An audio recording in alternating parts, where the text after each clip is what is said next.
आप अक्सर लोगों को अलग अलग सिचुएशंस में बोलते होंगे, मैं क्या करूं, मैं ऐसा ही हूं, मैं ऐसे ही बिहेव करता हूं, मेरे को ऐसे ही बात करनी आती है।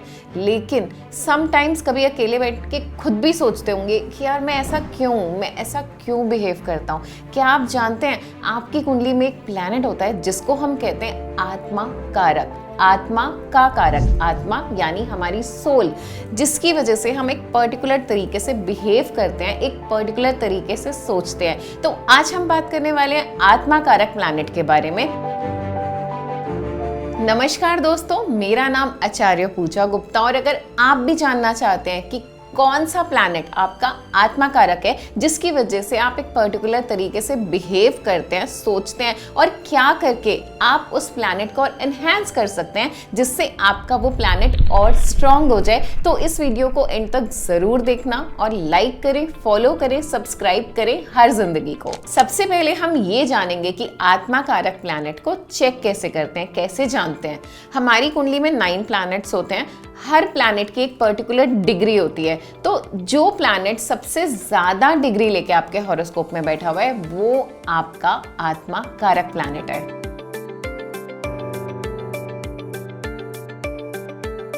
शुरुआत करते हैं सूर्य से। सूर्य जिनके आत्मा कारक होते हैं, यानी हाईएस्ट डिग्री पर उनके हॉरोस्कोप में होते हैं, यानी आत्मा कारक, उनकी सोल पर, उनके बिहेवियर पर जिस सूर्य का प्रभाव आता है तो उनकी जिंदगी में फेम, लीडरशिप बहुत अच्छे से आता है। वो एक नेचुरल बॉर्न लीडर होते हैं। आप जो भी काम करेंगे आपको रिकग्निशन मिलेगा। आप हमेशा सेंटर ऑफ अट्रैक्शन बनना चाहेंगे। जैसे सूर्य सृष्टि में जीवन और रोशनी प्रदान करते हैं, वैसे ही जो सूर्य जिनका आत्मा कारक होता है उनका बिहेवियर, उनका नेचर ऐसा होता है कि वो सबकी मदद करना चाहते हैं, वो एक लीडर बनना चाहते हैं जिनको सब फॉलो करें। वो जो भी काम करते हैं हमेशा टॉप पोजीशन पर पहुंचना उनकी चाहत रहती है। लेकिन सूर्य आत्मा कारक थोड़ा सा नुकसान भी देते हैं, क्योंकि ऐसे लोग चुनौतियों को बहुत पसंद करते हैं, जीतना पसंद करते हैं, तो समटाइम्स थोड़ी सी ईगो आ जाती है, डोमिनेंस आ जाता है, वो लोगों को डोमिनेट करना चाहते हैं। तो अगर सूर्य आपका आत्मा कारक है तो आपको उपलब्धि तो बहुत मिलेगी,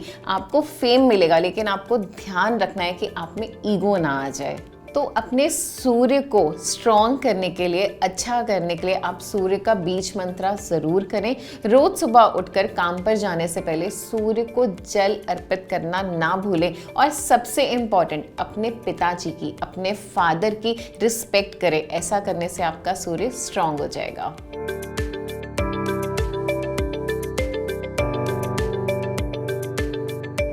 अगर आपका आत्मा कारक चंद्रमा यानी मून है तो आप निहायत ही इमोशनल इंसान हैं। आप दूसरों के इमोशन से बहुत जल्दी जुड़ भी जाते हैं और इम्पैक्ट भी हो जाते हैं। ऐसे लोगों को मूड स्विंग्स बहुत ज़्यादा होते हैं। ऐसे लोग बहुत अच्छे लिसनर्स होते हैं, बहुत अच्छे हीलर्स होते हैं। दूसरों के दुख में दुखी हो जाते हैं, दूसरों के खुशी में खुश हो जाते हैं। ऐसे लोग बहुत अच्छे फ्रेंड्स होते हैं, अपने रिश्ते बहुत प्योरिटी से निभाते हैं। लेकिन जब हमारा चंद्रमा प्रबल होता है, हमें बहुत ज़्यादा इम्पैक्ट करता है, तो वो हमें इमोशनली इफेक्ट भी कर सकता है। हमें बहुत ज़्यादा मूड स्विंग्स होते हैं, और अगर हम अपने चंद्रमा का ध्यान ना रखें तो ऐसे लोग डिप्रेशन में भी जा सकते हैं। अब चंद्रमा को स्ट्रॉन्ग कैसे करना है? आप चंद्रमा का बीज मंत्रा कीजिए, आप चांदी के ग्लास में पानी पीजिए, आप मेडिटेशन कीजिए, लेकिन सबसे इंपॉर्टेंट अपनी मदर की रिस्पेक्ट कीजिए, अपनी माँ से हमेशा कनेक्टेड रहिए।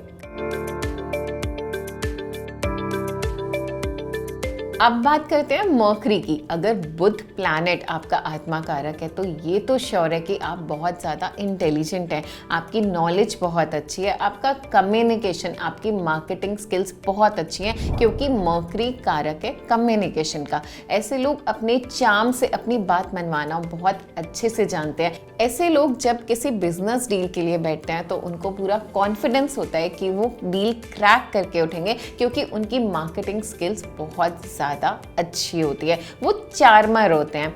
लेकिन ऐसे लोगों को जिनका मर्करी स्ट्रॉन्ग होता है और पॉजिटिव नहीं होता, उन्हें स्किन इश्यूज हो जाते हैं, समटाइम्स उन्हें कॉन्सेंट्रेशन इश्यूज होते हैं, बिकॉज दे आर मल्टीटास्कर। वो एक जगह बैठे होते हैं और उनका ध्यान कहीं और होता है, क्योंकि वो बहुत सारी चीज़ें साथ में करना चाहते हैं। तो मर्करी जिनका आत्मा कारक है, उन्हें ध्यान रखना चाहिए, one goal at a time. पहले एक काम लें, उसको फिनिश करें, फिर दूसरे काम की तरफ जाएं। और अगर आपको कुछ स्किन इश्यूज हो रहे हैं क्योंकि आपका मर्करी स्ट्रॉन्ग है, तो आपको मर्करी की रेमेडीज करने की जरूरत है। जैसे मर्करी का बीज मंत्र, आपको गणेश जी की पूजा करनी चाहिए। दूसरा, आपको प्लांट्स के आसपास अपने घर में, ऑफिस में प्लांट्स जरूर लगाएं। ऐसा करने से आपका मर्करी पॉजिटिव रहेगा। तो दोस्तों, आज हमने बात की आत्मा कारक ग्रह के बारे में। हमें कमेंट सेक्शन में जरूर बताएं कि आपकी कुंडली में कौन सा प्लैनेट आपका आत्मा कारक है। और इस वीडियो से रिलेटेड आपका कोई भी क्वेश्चन है, कोई भी डाउट है, तो कमेंट सेक्शन में जरूर लिखें।